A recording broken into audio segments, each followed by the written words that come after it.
I'd just like to let you guys know that we understand what you're going through, and that we're going to do all we can to be supportive as an administration and as a city. Our fire services, our public works, health and human services departments are actively involved in resources for this incident. One of the things that we want to make sure that you have readily available is access to information, and make sure that you know all the particulars of the situation. So a command station has been placed at the corner there, I believe it was Roslyn and 29, for your convenience. You guys know the procedure pretty much to have a key placed at the site. And also, we want you to know, if there's any comfort, that the police presence will be in the neighborhood the entire time. We anticipate that it will be 2 days. So we ask that you plan for being away from your home for at least 2 days. It may not be 2. We just heard coming in that the water is not rising quite as fast as we thought it would at this time. So that's a good sign. But we'd rather be cautiously optimistic than to be, to assume that things are going to work out. We did all our due diligence as it related to cleaning up the storm drains. We had our sewer department out on Friday and Saturday as a result of some of the conversations we had with residents from the community. They had experiences in this area, and they gave us information that we needed to be better prepared, and we came out, cleaned out those drains, swept around the storm drains, just to make certain that the flow could go as best as possible under our current system. We have several department directors here. We have our council president, vice president, member of the council are here in support of this effort as well. At this time, we're going to have a few comments from our department directors that are working hands-on with the situation, so that you can hear from them firsthand. And then shortly after that, we'll have a question and answer period to kind of hear your side and your concerns as it relates to this incident.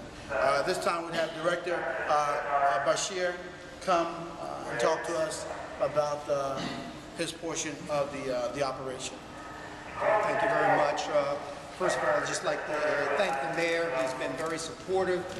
He's been right there from day one, or from point one, in terms of giving us the support and the leeway to do what we have to do. What I would like to do is, first and foremost, is to give you a little background or a little information on our emergency operation plan. And this way, I think it'll give you a better understanding in terms of what we're trying to do in a coordinated effort. Trenton Emergencies Operation Plan establishes a framework for our city government to provide assistance in an expeditious manner to save lives and to protect property in the event of a disaster. The purpose of the EOP is to facilitate the delivery of all types of emergency responses and is to help deal with the consequences of significant disasters.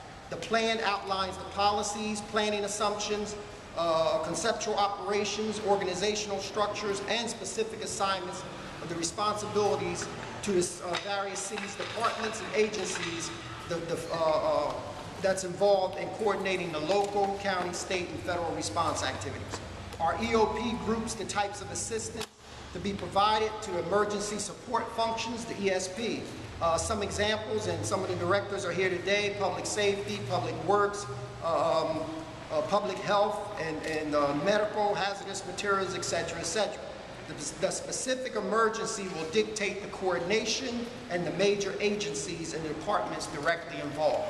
And I can say every department is involved today. As the OEM coordinator, it is my responsibility to facilitate or bring the coordination or the department directors together so that we can facilitate the type of services that are needed. I can tell you from the viewpoint of fire and emergency services, I'll give you a brief update. At that point, I would like for the individual directors to come up and explain to you exactly what they're doing in their particular area. We have in terms of the fire department, fire and emergency services, we have added additional personnel. We have 4 additional squads, one for each ward of the city, and they have been diligent in terms of going throughout the night and also today. We're assisting in terms of the evacuation. We have put a lot of emphasis in terms of the island, and that's being taken care of, but we do have 2 other serious issues that have came up just within the last couple hours. We have major flooding in the Ferry Street section in South Trenton, and we also have major flooding along the Mulberry Street area as well. People are actually being rescued in boats as we speak. So it is very, very serious. But we're on top of it. We have also the assistance of the county Office of Emergency Management as well. They've been very helpful, but they're also inundated with problems as well, because this was not a situation just in Trenton, but it also affected the entire state. There's a whole lot more that I can say, but I don't want to take up too much time, because we got a lot of work to do.